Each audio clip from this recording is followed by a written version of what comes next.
Wong Chen is a Member of Parliament and is from Anwar Ibrahim's People's Justice Party. He joins us online from Kuala Lumpur. Wong Chen, many thanks for your time.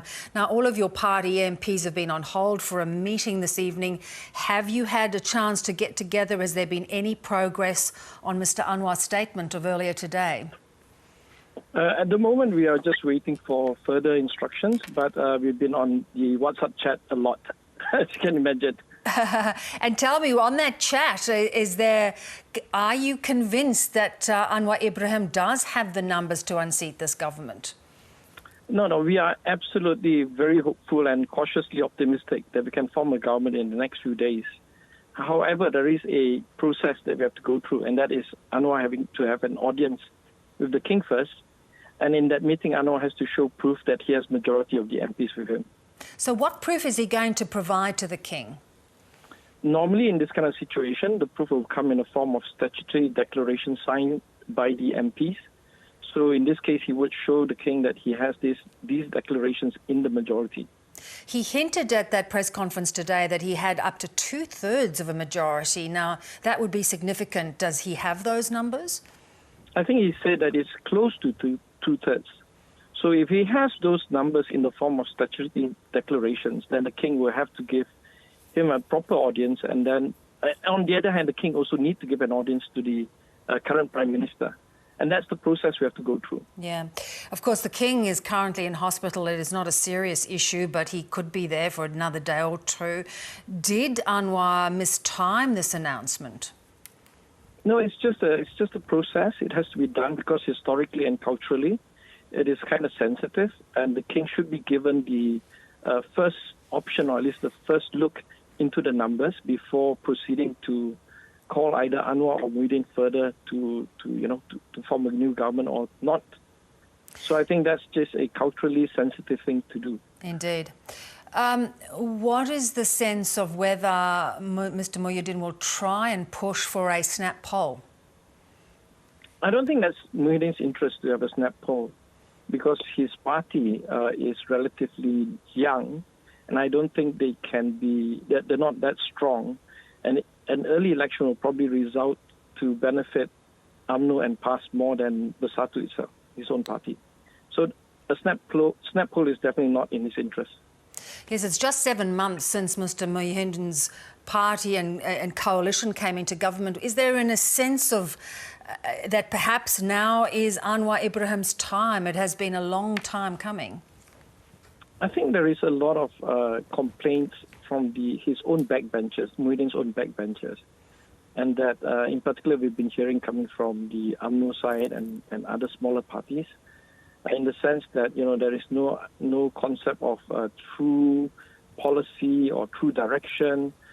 We have done quite well in Malaysia as a whole on the COVID-19 issue, but that's because there's been zero political interference in the management of COVID-19, which is good and to the credit of the Prime Minister.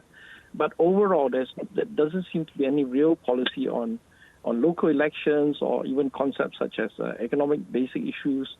So I think people are getting a little bit tired and start to question. And this is where it's showing out in the form of the members of parliament at the backbench of the government. Yeah.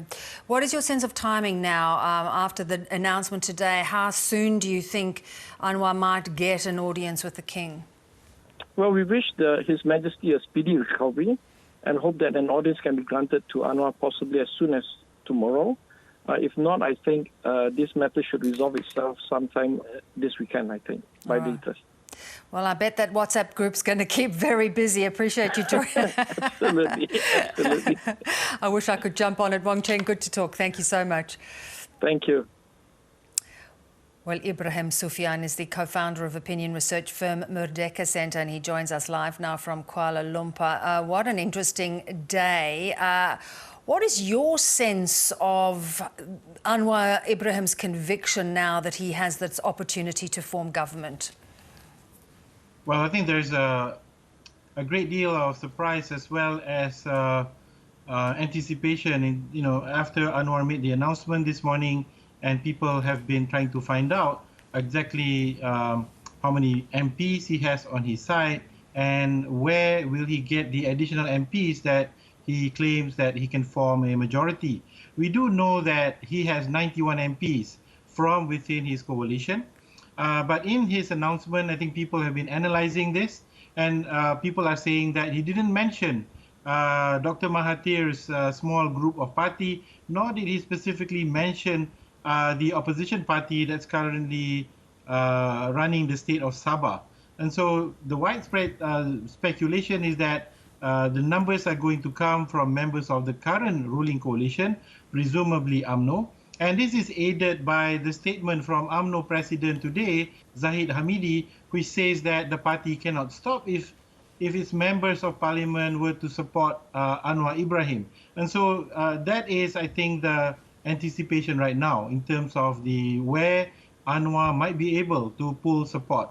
And it was, there's also, yeah, sorry, go ahead. No, and your point is valid. His statement was almost more than they can't do anything. They would say that they would support their MPs switching sides to Anwar. So you get that sense that there is that tacit approval for it.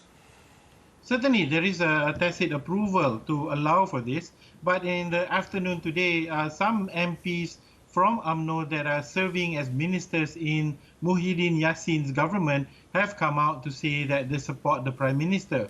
So I get a sense that not everyone in UMNO or some of the other parties are fully with Anwar Ibrahim on this. However, Anwar has not displayed or mentioned who those individuals are supporting him. Presumably, he wants to keep them on his side and until he gets an audience with the king, at which point he will prove that he has the support of those individuals. So, you know, it's a game of wait and see whether or not Anwar Ibrahim really has the numbers of MPs that he claims to have. But should he have close to 2/3 of MPs with a statutory declaration, as we've just heard, would the king have any choice but to allow him to have the opportunity to form government, do you think? Well, I think it will also involve the king will also have to have an audience with the Prime Minister. I think the Prime Minister will also have an opportunity to disprove Anwar Ibrahim's claims of having support, at which point I think the Prime Minister actually has an option to dissolve Parliament and then call for fresh elections. That is also a possible outcome from this current drama that we see unfolding. Indeed. We know when the current government came in, the numbers were mercurial. It wasn't clear until the very last minute. Do you think they have firmed up behind Anwar in the 7-month period, given that there is this dissatisfaction with the government? Well, I do not think that it has solidified behind Anwar. What we do know is that within Muhyiddin, the current government's inter-party relationship, there are some friction, there's some unmet expectations within coalition partners. And we can see that this has played out in the current small state election in Sabah. We can see there's some discomfort within members of the current ruling coalition. And in some part of me, I feel that this could also be a signal from, member of the ruling party's coalition partners to signal to the Prime Minister that they are not happy about certain things. And so this is, I think, going to unfold. And that the numbers that Mr. Anwar Ibrahim claims to have may not be as solid as what is made out to be. And that in itself is a question I'd like to put to you about the timing. Do you think Anwar miscalculated, given the king was in hospital? Should he have got that audience with the king before he made this declaration? Well, I think, here in Malaysia, there's a lot of things that have been done that's not announced. And so I would presume that, what we are seeing here is a bit of choreography where I think some institutions would want to have a bit more time to process what is happening before they actually face it head on and have to deal with it. And so this allows for the players, whether the palace, the ruling government, and Mr. Anwar Ibrahim's team, to actually plan and gain their support prior to the audience being called. Fascinating times. We will watch with interest. Thanks so much for your time. Thank you.